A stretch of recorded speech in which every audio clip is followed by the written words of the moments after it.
finals morning, I remember just telling myself, "Oh, you're gonna run 39. You're gonna run 39," and went out. I think the top score at the time was Brando with either 3 or 4. It was far enough down that it was like, you got to get a start and run it. Yeah. And that feeling, I think, to this day, running 39 in the finals at U21 Worlds, I don't think it's been beat to this day, because of the 2-year kind of plan, coming off of Junior Worlds in Australia. It was such a mission accomplished feeling. Wow. And I ended up winning.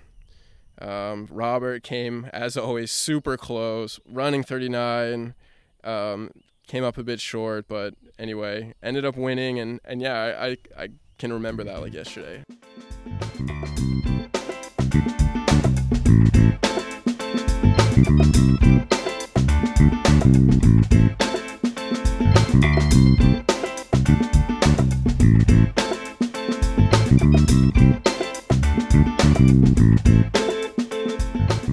Hey, what's up, everyone? Welcome back to the Water Ski Podcast. Episode 26 is the first part of my 2-part interview with Dane Mechler. I think this episode and this 2-part series came out super well for a number of reasons. Well, obviously me and Dane are very good friends, so we know each other, we know to feed off each other fairly well. So that was an easy going interview. And also we were on the, as you'll hear, on the Judges Tower at Lake 38, a place that is both dear to Dane and I because of all the time that we spent there skiing with Keith. So the interview was very easy going. Of course, there was skiing going on, so I had to do quite a bit of editing. I don't think there's too many breaks where it looks like the conversation didn't continue, but nevertheless, we were interrupted a few times, let's put it this way.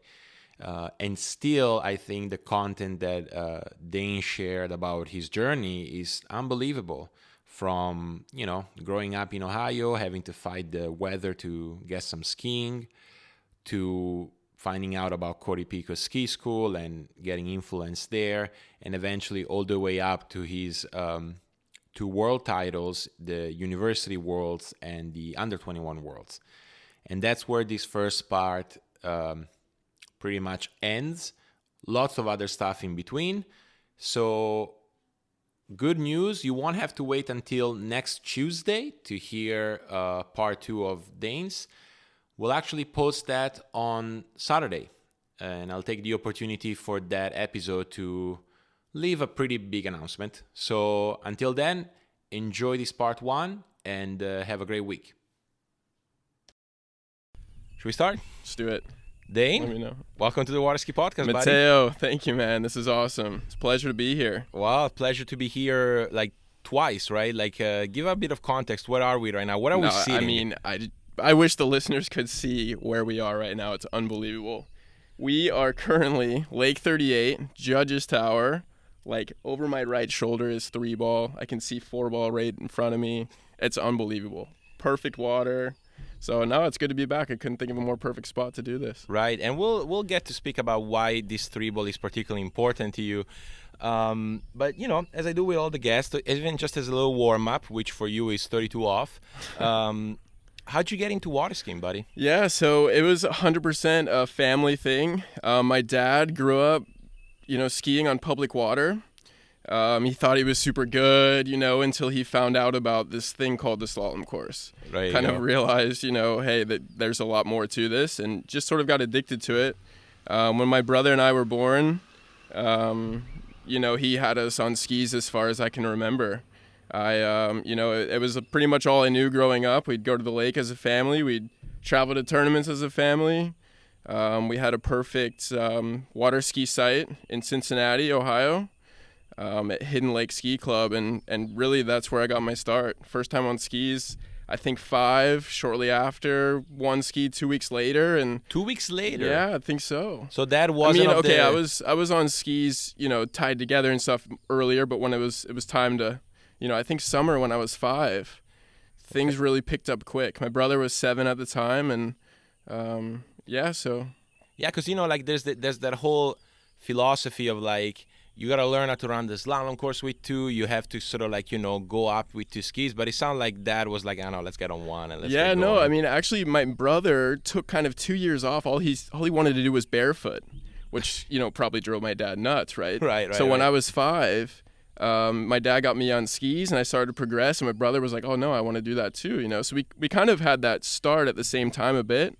And yeah, I remember like vividly my first time ever on one ski. Give me the context. Where were you? How So, was it?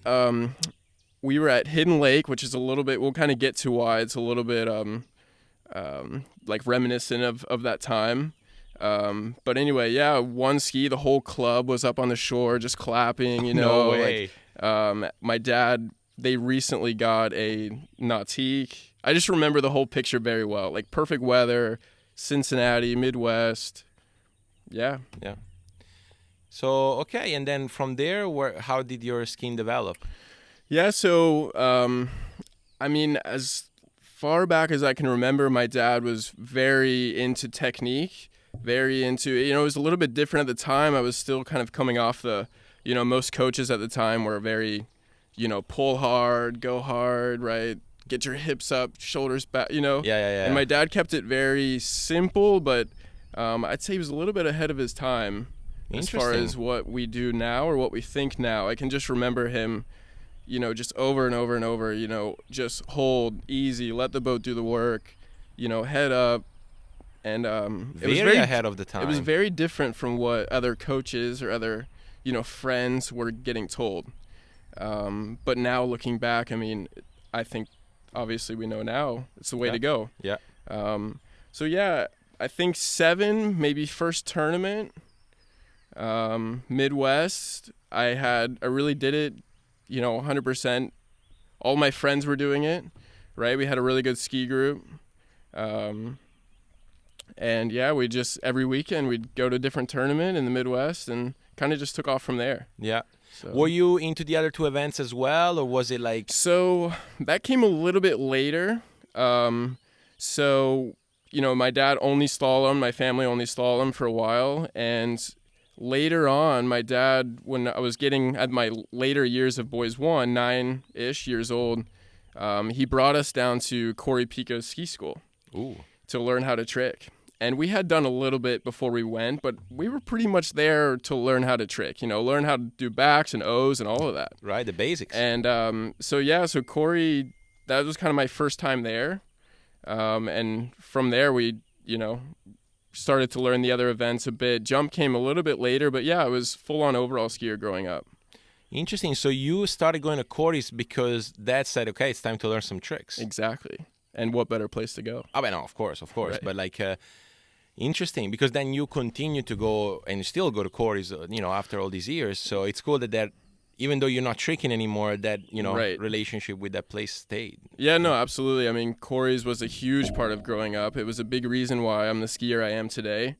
I think, we went down to Corey's and, I mean, Corey's, I mean, we'd see skiing that I've never even heard of, You Right. have, I mean, obviously Adam, but at the time Haywood McDonald was training there, Sandra Ambrosi, like you had a bunch of really good skiers.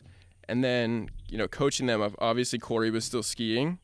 Javier Julio was there. Yeah. And I think that was the first time that I was really exposed to professional water skiing.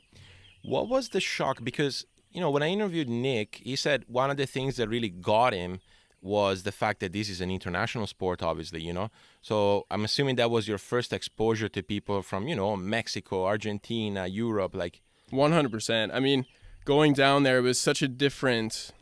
It was almost a new sport compared to what I was used to back home. Right. We saw people training differently, and, I got exposed to, people from all over the world, and I think that really pushed me at the time, like, this is something I really want to do. Like, Right. I really want to come back here, and I really want to be, these guys training. And, I certainly wanted to be a part of that. And I think that was a big reason for me growing up, why to keep pushing it. Right. So, Did that stay constant throughout your, like, say, school years? And the reason why I asked that is that, we have a lot of obviously international listeners, and one peculiar things about the United States is that you're exposed to a lot of sports in school. Like Yep. if you're a kid and you want to do sports, it's within the school system. Yep. So I'm sure you got exposed to some sports too when you were in school. Was skiing always like the guiding star, or did you get almost like... Yeah, skiing was certainly always the top. Yeah. It was definitely something my family always did, but I did get involved in, I played basketball for 8 or 9 years. I played, early on baseball, which very difficult to water ski with the baseball season, right? So that ended pretty quick. Later on in high school, played rugby. But anyway, no, skiing was always kind of the top. It was my dad's passion. My brother was very involved. My mom skied. Yeah. It was something most of my friends were skiers from the lake. And no, so I'd say it was pretty much always the top. Did you have them moments, I don't know, like I think at least I knew I had them, where you're playing basketball and you notice something that, wow, if I do this well, like it might translate into my skiing, Like, do you have moments like that? Yeah, it was more like, being an individual sport, you don't really get that, like, all right, I need to train, I need to do this, we need to practice, we need to, right? Right. Especially early on. So I think some of that really helped, being part of a team sport, just learning how to, do your job to contribute. And, I think a little bit of that. Yeah, awesome. So, you started competing fairly young from the sound of it. What was that first tournament, or maybe even not tournament? What was that moment, if you remember early on, when you started to go, okay, I might be good at this, like I might... Yeah, so growing up Midwest, we really focused on, we had the state championship, regionals, and nationals. Yeah. And I was always a little bit of the younger, relative to the other kids that I was skiing with. And I certainly kind of looked up to them to, see their path. And I was very lucky to have that in the Midwest. Like, you think about, I remember, like, Ty Openlander was just crushing it. Right. Cale Burdick was following after him. Nate Smith after that. My brother was certainly in their footsteps as well. Sam Jackson, right? So anyway, I was always sort of chasing, right? Always wanted to be kind of in their shoes. And I think when I was 10, it was my last year in Boys 1 at 30 miles an hour. And I really started making a push at, the top spots in the nation. I remember, like, running my first 28 off was just the biggest day ever. Really? Like 2 at 32 off, like PB, I can remember it like it was yesterday. No way. And then that year, I ended up, I think it was 3rd at nationals, which for me, coming from Ohio, was a huge deal.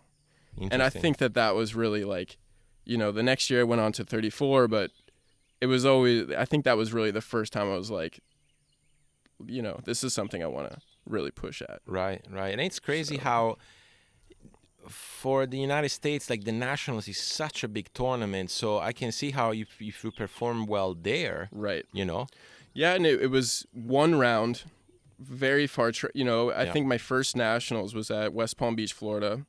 The next year was the year I got 3rd, and one round, you're not really in that position ever, like growing up, going to just Class C tournaments, right? And so that was a big deal. Yeah, awesome. And all right, so you're 10, you get 3rd, you said? Yep. 3rd at Boys 1 Nationals. I think so, yeah. And then obviously Nationals is generally around August, right? Yep. And I think it's a good time to talk about how the season in which you grew up skiing, because it sounds like you made your trips to Corey's, and Corey's, it's in Florida, it's warmer, but at home it gets cold and gloomy and gray, right? 100%. The lake that I grew up skiing at, we actually lost when I was 9. So that last year in Boys 1, we were skiing at a new site, which we were really lucky to have, but the conditions there, anything over 7 miles an hour was pretty much whitecaps.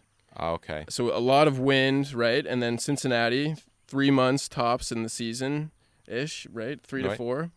And, so I guess when a little bit later in my teenage years, we started really pushing skiing in cold water. Especially when I got a little bit older, but we would go as long as we could. And, some years a little bit later, we'd go until there was ice on the water. And then the first day it thawed, we were back out there, Right. So, yeah, it was certainly tough growing up in Cincinnati, because all of my competitors were in Florida or around the world, right, in warm climates. And, yeah, I think that really helped drive my passion to do it, though. Yeah, for sure. Because it was like, you really had to want it to do that. And, Yeah. So... Yeah, so you don't get the luxury of, today's a little windy, I don't go. If it's September and it's like 55 or 60, you're out. Yeah. I mean, there was conditions that I skied in growing up that I think back on it, it's like, wow. Right. And at the time, it was just normal. But what's funny is that, like, if you think of I can name you a lot of great skiers, like Hall of Famers, or maybe not yet because they haven't retired yet. They grew up in those conditions, right? Your friend Nate, Yep. Exactly. Will Asher, Thomas De Gasperi, like all Martin Coleman, the current world overall champion. Like they broke ice, they wore Vaseline on their face, they put the swim cap on. Yeah, I mean, I think there's a lot to be said for skiing on cold water as well. Mm-hmm. I mean, I think learning how to turn your ski. I mean, it's no secret. Skiing on cold water is hard. Right. Your ski doesn't want to turn. The ski rides so high in the water. Everything feels fast. So, yeah, I think that, not only for me, but for all those guys, I really think that it helped me a lot develop into the skier I am now. Right. So. Right. So when was your first international tournament? So first international tournament, I guess, would have been the Junior World Championships, I believe, in 2013. 2013. Yeah, 2013. And I guess I'll back up just a bit. A couple years before that, before you guys hosted the Junior World Championships in 2010, I didn't even know it was a thing, to be honest. I really didn't. Right. And my brother, I think, sort of accidentally qualified. What do you mean at the accidentally time. qualified? I mean, we were... You got the score, man. Most people... are like, I got to get in. I got it, right? I wanted to qualify for this tournament. Right. And his story on that, I believe, after he ran the score, it was more of like a, hey, with that, you're going to be qualified to ski in the Junior World Championships. I had no idea. No, I don't think so. Thinking back. Knowing Mason, I can see that. Yeah, no, definitely. Oh, okay. And I ended up being fairly close to that list. And I think my brother going to that tournament and me not being invited, not being qualified that was like, man, I can't wait for the next one. Like, right. I'm going to be on that list. I'm going to be, going. And, so 2013 qualified. I was actually toward the top of the list. I think I had an average of almost 439 or so. Oh, wow. Yeah. So I think it was 3 or 4 at 39. So. And where were they? So in Australia, and I think this was really probably the biggest turning point for my career. Interesting. I think, yeah. Give us the story. So Junior Worlds, middle of the winter back home, very hard to, really get ready for, prep for. We were skiing in the ice, skiing in the cold. We had, warm water coolers in the back of the boat. I mean, it was tough. Right. And get there, to be honest, wasn't prepped really well. Kind of first major tournament, and got through to the finals, but in the finals went down really early. Mm-hmm. And I remember that day just thinking, like, first of all, I was devastated. Right. We've all been there. But I remember thinking that day, like, the next time I have this opportunity, I'm going to win. Like, I'm going to do whatever it takes. Wow. And I remember just like, I think that's what really got me through that. Because that was certainly a road where it was like, I've put all this work in, didn't go my way. Like, either I'm, like I could have seen myself at that time being like, you know what, maybe this isn't for me. Oh, okay. And it was totally the opposite. It was like, okay. I think it was like by far maybe the best thing that ever happened to me. Interesting. Yeah. Interesting. And so, because I can see that, I mean, it could have gone either way. It could have gone a third way of like, hey, I did my best. The lake was frozen. Yeah. Next time. Right. But your thought was like, no, the next time I'm doing one of these, I'm going to be as prepared as possible. Yep. And then because it was in Australia, 2 weeks later, we had Moomba. Got to go to Moomba, and that was my first big win. So I won the Junior Moomba 2013. Sort of got my confidence back. I skied my first pro event, I think it was just after Moomba or just before, in Port Macquarie at Stony Park. That was a tremendous experience. First pro event, like Corey Vaughn, Daniel Edvarco, and we were like in this cabin together. Anyway, those guys really took me in that time. And, as I said, I came off going down really early in the finals. And I think that really set the stage, for the following 2 weeks, which is that's what I kind of want to ask you, because you knew you were going to go to Junior Moomba after Junior Worlds, right? And you had that moment of like, okay, like next time I'm doing one of these, I'm going to be as prepared as possible. Yep. Do you think that, like, did that affect you those 2 weeks in any way? Because it's not in 2 weeks you can do a lot of preparation. You can do some. Right. No, I think it was more just like I didn't want to have that feeling again, And I knew that I was good enough to be there, and I think it was more about just brushing it off. I was like, all right, you know what? It doesn't matter. Right. I have this opportunity now. We're going to take full advantage of it. Right. But I think having those guys around, first pro event, I remember like watching Will just crush 39s, and we all had dinner that night, right. And I think that really helped me kind of get back on my feet and was like, all right, So did that pro tournament experience, which I don't want to say unjustified because it's not the right word, but you were young, like you were Very coming from young. The Junior Worlds, like Yep. Did that sort of give you another push, like, oh, this is another thing that I can do, maybe if I, down the line? Or I think first round ran 38, which at the time was still a challenging pass for me. And I remember it was pouring down rain. The lakes were sort of flooded, and right. But anyway, I think just being around, it was the first time I got exposed to skiing against pro skiers. Right. And no, 100% it pushed me to I really wanted. I remember having the feeling of like I want to be these guys. You want to be those guys. I want to be in their shoes. I want to be here for this. Right. Rather than it was kind of like I skied it because it was convenient.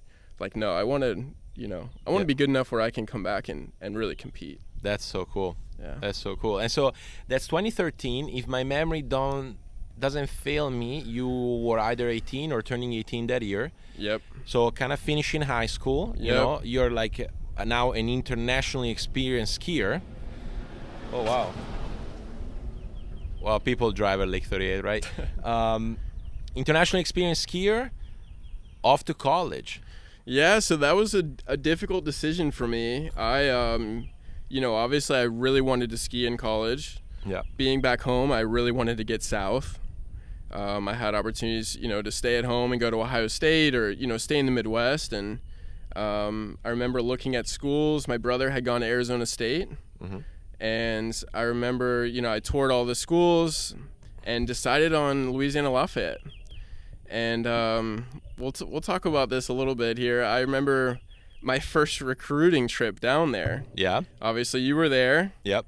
And we drove 13 hours there, classic Mechler style. Yeah. Drove all the way. Suburban, full of food, full of drinks, go ready down. to get south because it was starting to get cold, I think, when we went down. And I just for remember gas only, yeah. Yeah, so I just remember showing up, and it was like full on, like, it was just what an experience. Right. And a little bit of a funny story. That night, I think it was the first night I got there. Yep. You guys pretty much were like, all right, we want this guy. Oh, yeah. And we're going to do anything you could to get him. Yep. So I remember we went to the bar, and Chris Wharton was like, hey, you see all these girls here? Like, this is the UL soccer team. We're going to be hanging with them. So anyway, it was, yeah. So yeah, basically, I'll just fill in a little bit. Yeah. We want to keep it NFS here, but we don't, sorry. We want to keep it SFW, so safe for work. But essentially, yeah, like we really wanted you before you even showed up. You were a big recruit. And so I asked Chris, because I wasn't skiing anymore. I was there for my master's degree, but I was obviously a proud alumni of the ski team, and I wanted the best recruits to go there. And I said to Chris, hey, you need to do something here. You know, like this guy needs to be really wanting to come here, because I know you went to ASU already, or you were in the plans of going. Yep, Alabama was still in the mix. You know, like there was a lot of good schools that wanted you. And so Chris, you know, had a chat with the soccer team, and basically he told them, hey, we want to make sure this guy comes. and they were successful. You got to give it to the 2013, 2014 UL soccer team. They helped us recruiting you. Yeah, I mean, but that aside too, I remember I had zero expectations for Lafayette. I went down there and it wasn't like I was 100% set to go at all. Right. I had no idea what to expect, and I got there and I was honestly blown away. It was way bigger than I thought. The town was way better than I thought. The lake was better than I had been told. I remember I skied a set there and really enjoyed it. And then on top of this, there were so many good slalom skiers there. It just all kind of fell into place. Yeah, who was there at the time? So we had, yourself. Yeah. Right? You were there for your Masters. Benny Stadlbauer, Jarrett Bull. Yeah. We had Brad Ronaldson, who was still around. I mean, there was tons of great slalomers. Yeah. And I think that was certainly, a big pro of going there. It was like, look, I can go there and ski with these guys every day. Yeah. Yeah, of course, which is probably, I mean, with the exception of your brother, I know you were skiing with Nate on and off, but like you didn't really have that everyday experience, which, let's face it, like by the time you get to 39, 41, it's very rare that you get to ski with someone your level every day, you know, but it's so key at the same time. Right, and I think the coolest part is you get to see what they do. You get to see what they're doing, training, you get to see, ski setup and all of that. Really, I think I really stepped it up with all of that by going there. Yeah. And skiing with these guys every day. I would certainly agree. So. And in those 4 years, a lot of things happen. And if I, obviously we're friends, it seems to me that those 4 years are the years that launched you into the very, elite part of the sport. Yeah. What happened? What do you think was kind of like another key moment? So I'll just try and think back. My freshman year, I think that fall, I skied my first collegiate national championship. Yep. And I ended up getting, I think, 4th place or so. I ran 3:39, which was a good score for me at the time. So 3:39 nationals. Yep. So 3:39. At the time, I was running 39, but not very consistently. Maybe one a week tops. It was kind of like still a big pass for me. And the next spring, I ran my first 39, Corey's ski school, Keith Albritton driving. The first time I ever met Keith. Right. Pulled me through my first 39, 2 at 41. And I remember, I really think that getting through that pass, getting over that hump, getting through 39, which my whole life I was told, if you can run 39, you can compete. Right? You can. So I think it was a big hurdle. It was a huge pass. Right. And once I ran it the first time, I sort of think that things started to, it was more of the I know I can do it. Right. So that was spring 14. Spring 14. Okay. And then you go through your season. By the way, let's also not forget, like you said casually that you could have gone to Ohio State. Yeah. But Ohio State is one of the best universities in the nation. So you were also like a stellar student. And I know you took your academics very seriously during your time at UL. How was that, managing the two? So, yeah, for me, academics has always been almost priority one. Interesting. That was sort of something that I always promised my parents. I do as much skiing as I can, but I'm really going to prioritize my academics and hopefully come out with a good job to be able to continue to do this. Right. And so I took it pretty seriously. I remember I wasn't quite sure what I wanted to do when I got to UL. And I think balancing, it was the first time on my own as well, living out on my own. And just having the lake 5 minutes away, but also being able to, kind of prioritize and figure out what I wanted to do just really helped me. I started kind of getting into a routine, focused on academics, but I was also able to still ski. And, so. Yeah. Yeah, it's an interesting balance that, right? Yeah.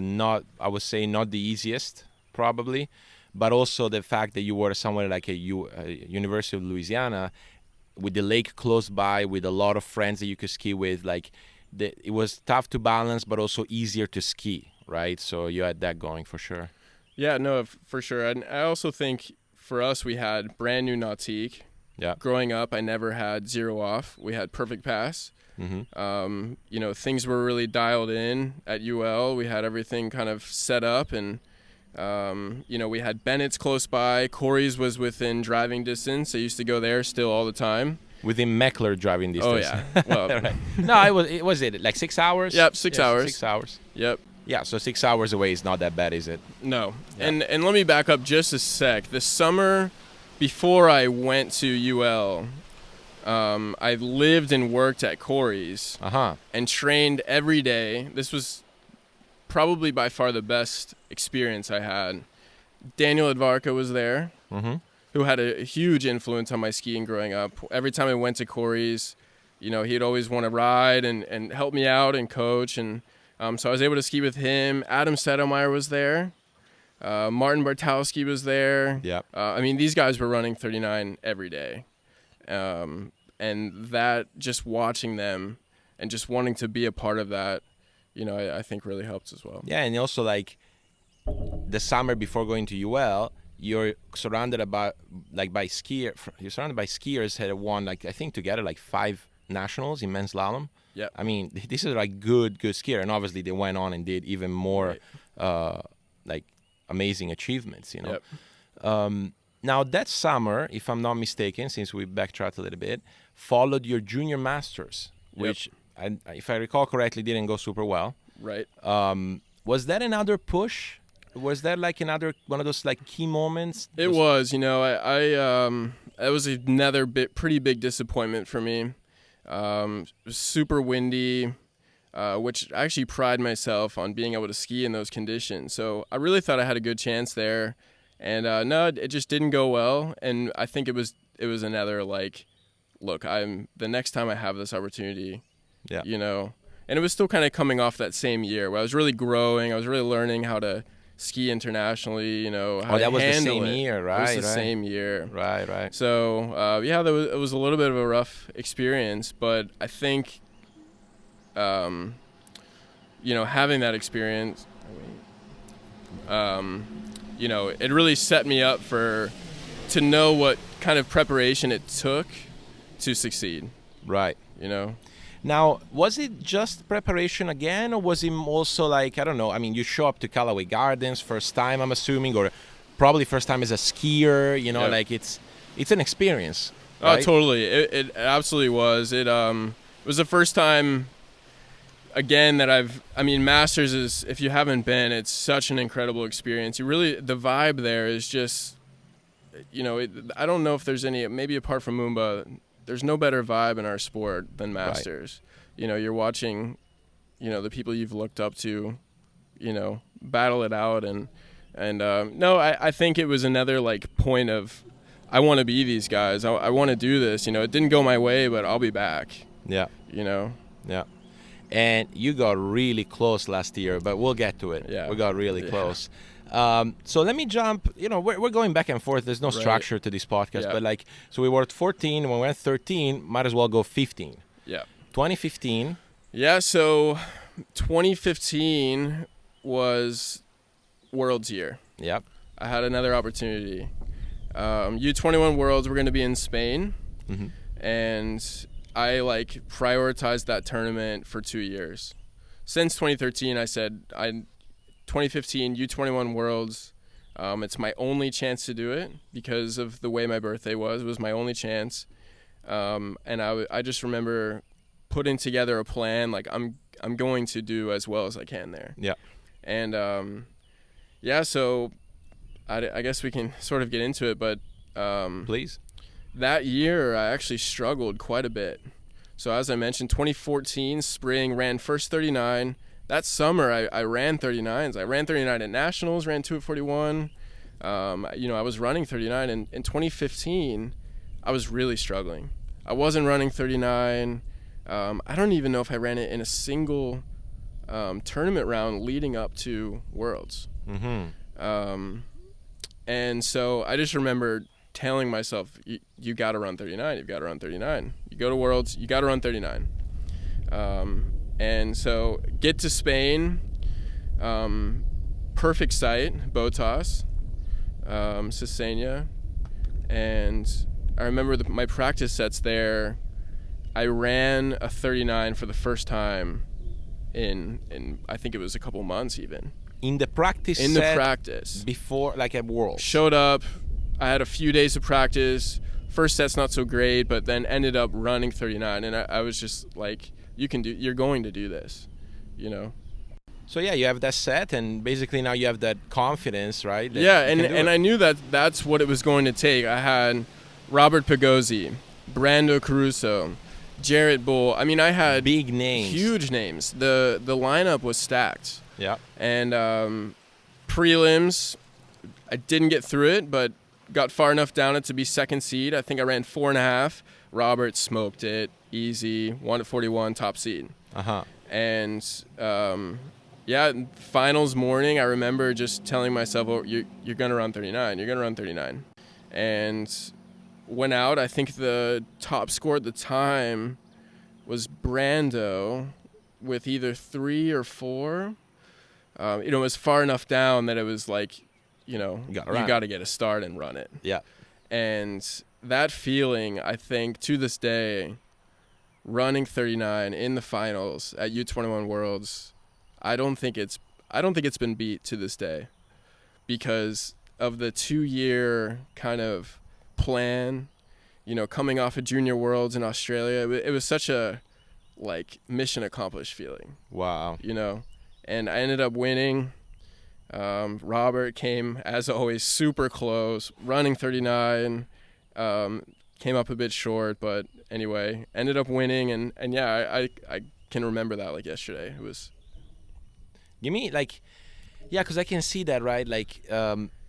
You had this whole plan, and I kind of want to tease that out in a second, but then the year of, things aren't working, right? So I can see how, oh yeah, a little pressure going in. Absolutely.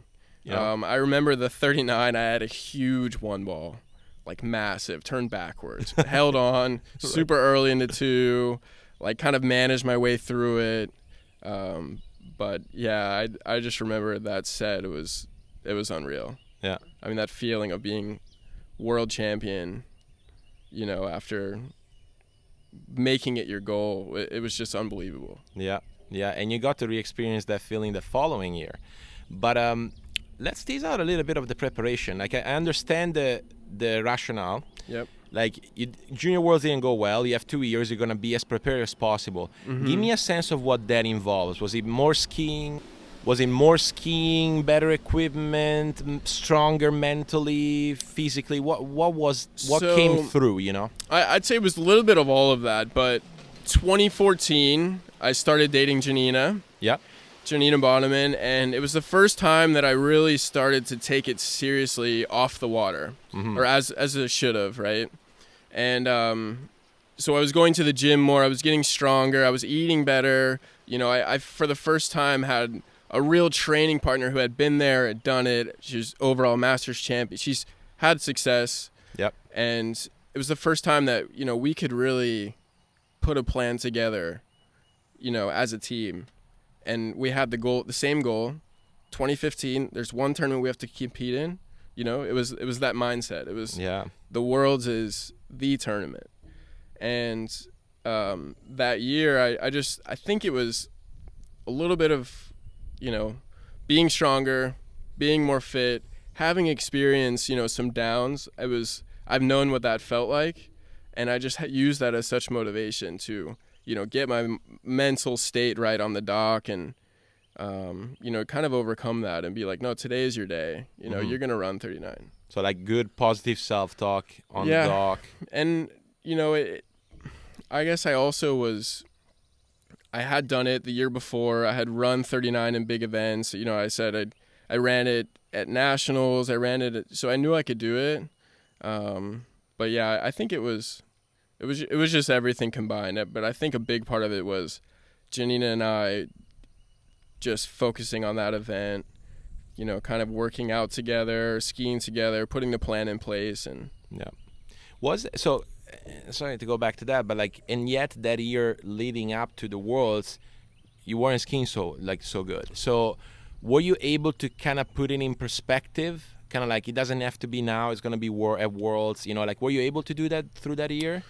Yeah, I think I was. I think I was putting a lot of pressure on myself early in the year with the tournament coming, which was probably part of why I wasn't skiing well. But, apart from Junior Worlds and Masters, I had always kind of had this ability to kind of surprise myself in tournaments.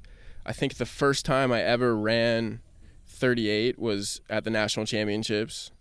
First time I ran 35, also at National. Like, I had this, confidence, I guess, leading from those experiences where, I was just able to focus and get in that mindset, and, it was just let the boat do the work and keep going, Let the boat do the work. Let the boat do the work. Yeah. So, all right. And then following year, 2016, there's an interesting kind of Worlds in that year. Yeah. So 2016, we had the University World Championships.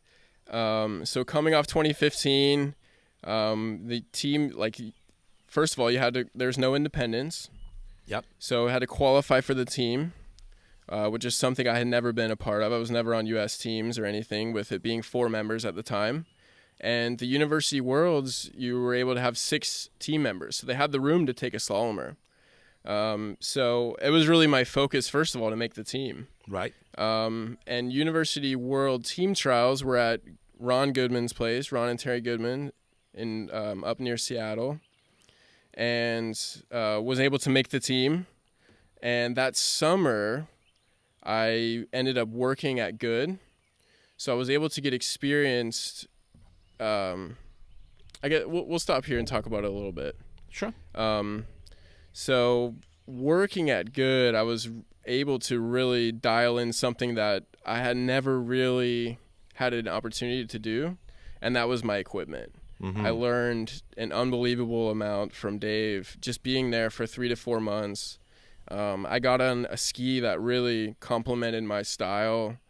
I switched actually to a power shell. I switched to the hard shell binding. From a single wrap Wiley and a kicker, right, which I had skied on forever, which I think long run really helped me out. I think it's part of why I'm a little bit more consistent now. But yeah, the focus that year was collegiate nationals and University Worlds. That was kind of the year, and it was in Japan. So you as well were able to go. Barely squeezed in by 15 days. Yep. And so tell me what you think about that, or like, Well, I mean, I don't want to tell the story, but I'll just say that, I mean, obviously it was a great experience, right? Like, in general, like the Worlds, Japan, the trip we did afterwards, it was just a phenomenal experience. But I will say that the set that you had there, it's among, to me, the top 3 water ski sets I've ever seen in my life. That's like I witnessed. Why don't you talk? Yeah, so why don't you I'll talk a little bit more about the site. So we showed up, and as I remember, it was an irrigation ditch. Yep. That they used to water, right? They used to irrigate their, plants and all that. And we showed up, and it was extremely challenging. Mm-hmm. I remember my practice set, it was rolly. It was, the water was high. It was a little bit of a current to it. Yep. We only got 2 passes down and back. And I remember we were all sort of like, wow. Yeah, exactly. This is really an experience. Challenging skiing. We showed up on prelims day, and as I recall, I believe the water went down. All right, we just came back from a little technical difficulty break. We were saying, like, you had a little practice set. Yep. Challenging. I remember that being quite challenging. Prelims. So I actually skied very well in prelims. Off the dock, I believe, well, first of all, I think it was the biggest pass was 38. I think the cut was 1.5, maybe 2 at 38. Yeah. So, wanted to be careful not to screw anything up. But once I got past 2, I was like, all right, this is an opportunity to practice, right? We only had 2 passes. I need to get myself dialed in here. and was able to get through 38. And the level of skiing in that list was unreal. We had so many great skiers, and I knew that in the final it would take, well down 39, even in the difficult conditions, if not running it.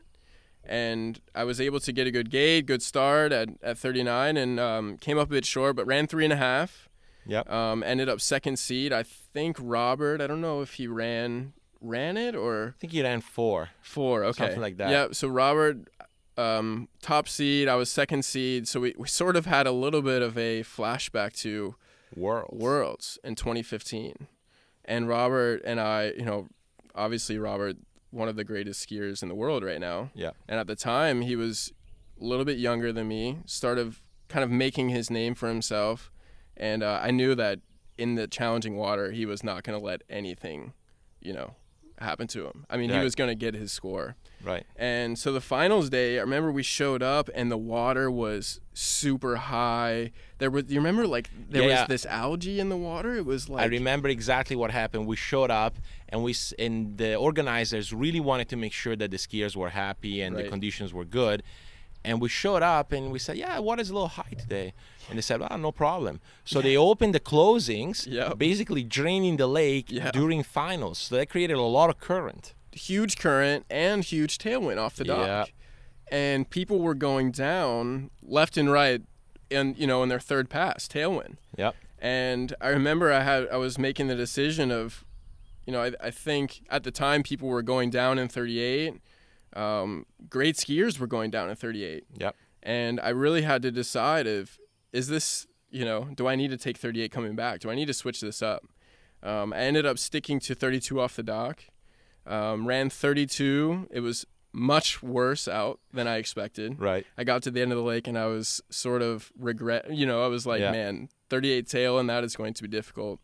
Got through 35, kind of focused in and ran 38 pretty well. Came up short at 39 with the headwind and the, head current. Just was impossible to get wide and got 2.5.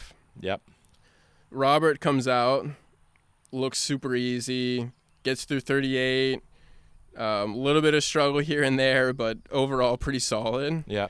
And, Ed changes out to 3, and to me, I think we all thought he had it. Yeah. And because he had a rough 2 at 39 in the final and squeaked the ski out and got 2.5. Yep. He had a good 2. Yep. He did. And he got over to 3, and I think the current, just sort of hit him. But anyway, we both ended up tying at 2.5. Yeah. So runoff, finals of the University World Championships, runoff. So I sort of was gifted this opportunity again, to have a chance at the title. And I remember running down to the dock. We, coin flipped. I had to go first. And I just remember thinking back to 2015 and just thinking, hey, you can do this. You can run 38. You had a good start at 39. You can run it. Yep. Off the dock, ran 38. Managed somehow to just attack like crazy and run 39. Yeah. Ran 2 at 41 in the runoff and ended up winning. Yeah, and that runoff is the set that I was alluding to as the craziest set I've ever seen, because you had tailwind, tail current. Actually, if I'm recalling correctly, that didn't really slow down for the runoff. No. And 38 off the dock, tailwind was the pass that in the finals you were like, ooh, this is gonna be challenging. Well, that's why you started off the dock. Yeah. Ran that, and then that 39 headwind head current is really, I remember just like the hottest 135 I've ever seen, and the calmest 2.4, at least from the shore, that you would ever seen. And I remember I was on the shore with Benny and Tom Poole looking at each other like, did he just do that? This is insane. Yeah, it was. I don't even remember. Like, it was just one of those modes when you're in and you just, like, you don't see, hear anything else. You're just so focused, right? And I remember pulling out for the gate, got a good one, just trusted, used my strengths and my ability, just slam 135, kind of survive 2.4, slam, Yeah. And, it was incredible. The feeling that I had, because it's one thing to win, but also to go and do it in a runoff, and have to go back out there, and then challenging conditions because, anything can happen. Very different conditions than Cesena on top of this. I mean, very Extremely. different. I mean, Cesena perfectly flat, no roller, great sight, and this was, challenging to say the least, right? Akita, Japan, obviously I came to you. Remember that story when I told you, hey, dude, let's celebrate. I'm going to treat you to the best sashimi ever. Man, right? This is one of the greatest memories I have with you. Is cool. That night, seriously. Matteo and I, we were on a mission to find the best sushi, the best sashimi in the town. Yep. We were like, where are we going to find whatever it costs? Right. We don't care. Right. You just won the Worlds, like we're doing it, And do you remember we started asking around? Yeah, but the problem is nobody speaks English in Japan. Zero. And I'll say nobody meaning like nobody. Right. Even when we went to Tokyo, we were struggling. Like Absolutely. Google Translate was everyone's favorite app during that trip. And I remember like we showed up and we found this guy that we showed him the phone, like best sashimi in town. And remember, he just pointed to a building. And we're like, no, you don't understand, man. Yeah. Like the best. And he was like, yeah, there. Oh, we definitely thought he wasn't understanding us. Yeah, exactly. Right? But then we did go there, and it was, my God. Yeah, we took this kind of sketchy elevator up to the restaurant. You remember? Yeah. And that was one of my favorite memories with you, is being able to share that together. Sitting in front of the master. They gave us the oldest chef too, which I was proud of. You remember his knife skills were just. Oh my God. Like a practitioner. Like it was so cool. Such a cool experience, and then the trip afterwards. Yeah, it was unbelievable. I think that was. Obviously maybe some bias because I skied well, but I think it was the coolest experience through skiing that I had. Oh, is for Japan. Sure. Japan was the greatest country that I'm so glad that we got to go and experience it, and I would go back in a heartbeat. Oh, same here. Look, I skied like crap, and I want to go back, and it's one of the best experiences I've ever had in skiing, And big collegiate scene there, too. Yeah. See, I wasn't aware of that.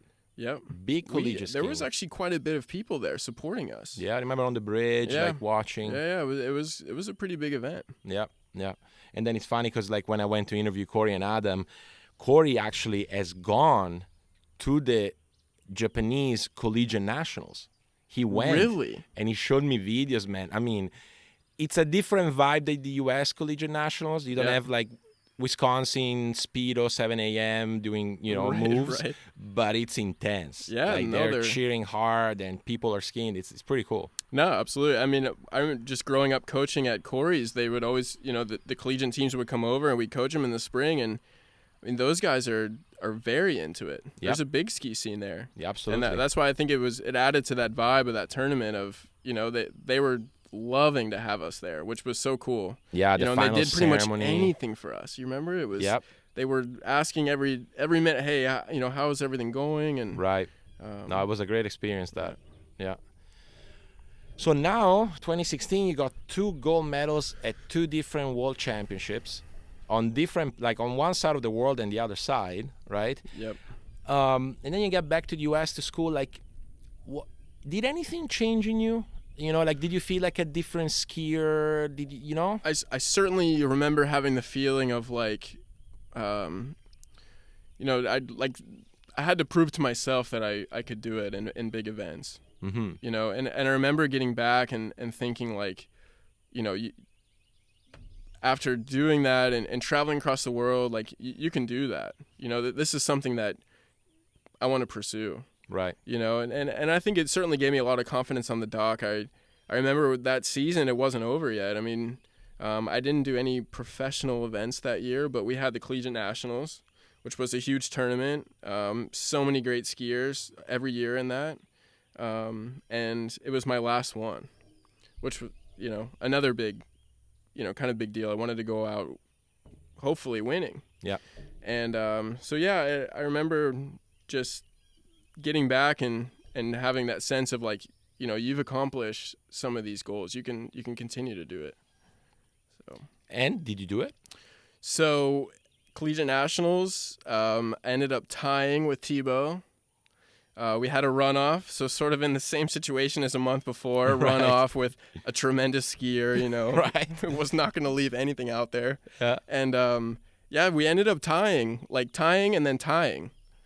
Tying in the tournament, tying in the runoff. In the runoff. And we didn't, per the rule, we didn't get to do another one. So we ended up sharing the podium that year. Splitting the points for the teams. Splitting the points for the team. So yeah, I remember Thibaut and I were both on the dock, like, no, like let's do it again, you know? Right. Like let's see who wins. Obviously, right? We were both competitive, and we wanted to go back out there. And anyway, it didn't work out, but yeah, I felt pretty good about that. I mean, Thibaut's incredible skier. Yeah. I mean, he, especially in big events, he's always shows up. Right. And yeah, it was a fun experience, and winning that one, which was actually my second, or tying for the win, was actually my second collegiate national title. As a team? As an individual. Yeah. So in 2015 we won as a team, and then my last year won individual, and we got like super close as always to Monroe. Yeah. Yeah, classic. Classic. So how many team championships do you have? How many rings? So just one. 2015, and that year we won every single event, and I got to dust off my trick ski. All right. And jumpers, and Benny Stadobauer did as well. And so that was a ton of fun. We were both, we were fourth and fifth rotation, a couple of slalom skiers, right. And just like trying to figure out what we could do. Knees very close. Yeah, and so I actually kind of got to, reinvent myself with jumping. Yeah. It's something that I kind of like put on the back burner for a while, and then being able to jump with, we had Chris Wharton on the team, and Dylan Schaefer, and Oscar Vikstrom, and I mean, we had a good amount of incredible jumpers, and having those guys there to jump with. I mean, I remember Chris, because I would always go super early, especially if I had to slalom after, As slalom skier, of course. Right, and so I think he made my rope like pretty short. They were doing everything they could to really get me to get after it, and I actually ended up doing not too bad, and Benny as well. You guys both went over 150, right? Yeah, I think at that nationals we were both like I think Benny was 148 or something, and I was a little bit less, but. We both pretty respectable scores. I think we both sort of had fun with it. And, when you have zero pressure and you're out there for fun, it was a cool experience. But how come zero pressure? Because, to me, I would say, it's even more pressure because you're skiing for the team, right? Yeah, well, we obviously, with the team that year, we were sort of in a lucky situation where we had already skied so well. Okay. That, we pretty much... You knew by men's jump. We sort of had to all land and just kind of get on the board, and but yeah, I mean that, how collegiate nationals is, hundreds of people in the water, men's jump, flamingo, and I had watched it for my freshman year, and I didn't think I'd ever get the opportunity to do it, so I ended up jumping, I think sophomore, junior, and senior year. That's cool. Yeah, and so I got to experience that, which I think is one of the best events, obviously, but not only the whole event, but that men's jump capstone. Yeah. It's just, there's something to it, I mean, that's where you win or lose. Yep. I mean, every year when we were close to Monroe, it was always coming down to men's jump. Yep. No, and I think, I don't know about you, but to me, team wins are always those. That was incredible. I mean, so much went into that. So much of the alumni network. I remember that was the first. I just remember, yourself, but also so many people that went before us were reaching out, and it really felt like you weren't just doing it for you. Which in our sport is few and far between to have a team. Yeah. Feeling like that. Yeah, no, that's kind of like the usual, right? You ski for yourself. Absolutely, yeah. So, all right.